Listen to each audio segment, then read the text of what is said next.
গণতন্ত্রে একটা কথা চালু আছে যে বিরোধী যত শক্তিশালী হয় তত সেটা গণতান্ত্রিক পরিবেশের পক্ষে মঙ্গল।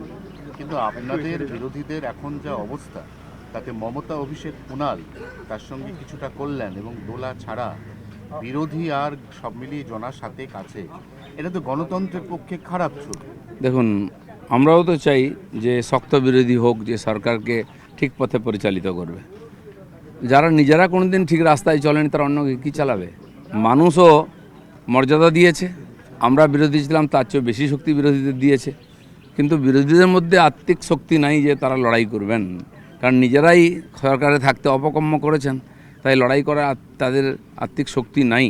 লড়াই করবেন, লড়াই করতে হলে সত্যের পক্ষে থাকতে হয়, সেটা নাই। আমরা অপেক্ষা করব যে বিরোধীরা এক হয়ে সরকারের সঙ্গে কাজ করবেন। আর এক হবে কোথায়? এরা তো সবাই মোটামুটি অর্ধেক তো বিজেপিতে যোগ দিয়ে দিয়েছে, অর্ধেক হয়ে গেছে ভালো তৃণমূল, তারা প্রায় বিজেপি ঘেঁষা, এবং যারা আদি তৃণমূল কালীঘাট শাখা তারা ওই জনা সাতেক রইল। দেখুন, রাজনীতিতে রোজ পরিবর্তন হয়, কাল কী হবে আমরা জানি না, আর সেটা আমাদের জানার দরকারও নাই। বর্তমান যে ভারতীয় জনতা পার্টি সরকার সে কাজ করছে, মানুষ খুশি আছে।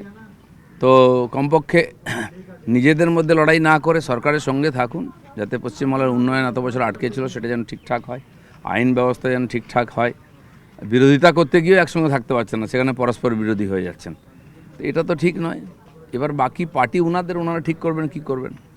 এতদিন আমরা বিশ্ব বাংলা বাণিজ্য সম্মেলন ধরনের জিনিসপত্র দেখেছি, যেখানে সম্মেলন করতে গিয়ে বেশ কয়েক কোটি টাকা আমাদেরই ট্যাক্সের টাকা খসে গেছে।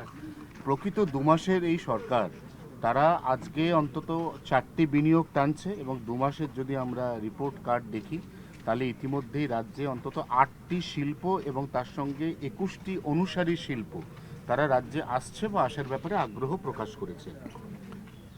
এটা তো ঠিকই যে মানুষ এই পরিবর্তনটা চেয়েছিলেন, যে আইন শৃঙ্খলা ঠিক থাক, শিল্পপতি ব্যবসায়ীরা যেন কাজ করার সুযোগ পান, সেই সুযোগটা এসেছে। বিজেপির ইমেজই আছে এরকম যে বিজেপি ব্যবসা বাণিজ্য একে সহযোগিতা করে, তাই প্রথম থেকে এসছেন। যেদিন মাননীয় তাপসদা ওখানে শিল্পপতিদের সঙ্গে বৈঠক করছেন, সেই সময় একটি সংস্থা এলিগেন্ট স্টিল তারা আমার সঙ্গে দেখা করতে এসেছিলেন। তাদের রঘুনাথপুরে পুরুলিয়াতে 450 একরের বেশি জায়গা আছে, সেখানে তারা ইলেকশনের আগেও কাজ শুরু করতে দেওয়া হয়নি, এখন তারা কাজ শুরু করতে চান। আমি মাননীয় তাপসবাবুকে বলেছি যে এই পার্টি যাচ্ছে, আপনি কথা বলে তাদের সমস্যা সমাধান করুন। তো সবাই চলে আসছেন, দেখা করতে না পারলে কারোর সঙ্গে দেখা করছেন, কথা বলছেন, তারা ইমিডিয়েট কাজ শুরু করতে চান। এরকম অনুকূল পরিবেশ 50 বছর আগেও, 50 বছরের মধ্যে বাংলায় ছিল না, তার লাভটা সবার উঠানো উচিত।